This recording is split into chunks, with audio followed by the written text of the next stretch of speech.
How does overtime work in hockey games?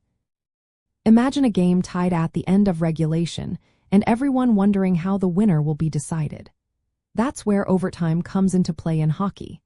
In the National Hockey League, the rules for overtime change depending on whether it's the regular season or the playoffs.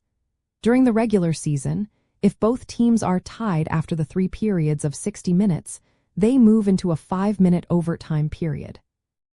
This overtime is played with only 3 skaters on each side instead of the usual 5, which makes the ice more open and increases the chances for scoring.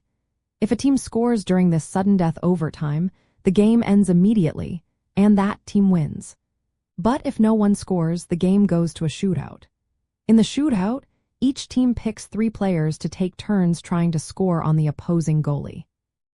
If the score remains tied after those 3 shots, the shootout continues in a sudden death format, with players taking turns until one team outscores the other.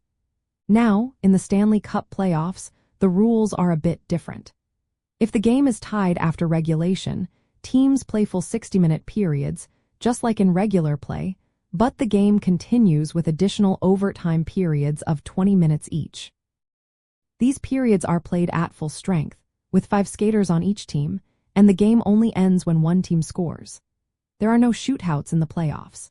If no goals are scored during an overtime period, the game simply continues into another overtime period until someone scores.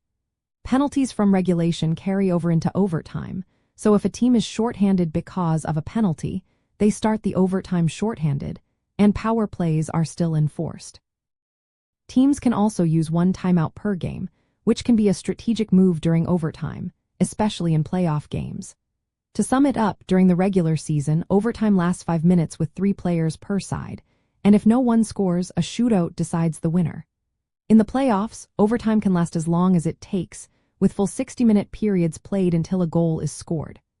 Penalties and timeouts are part of the game during overtime, just like in regulation.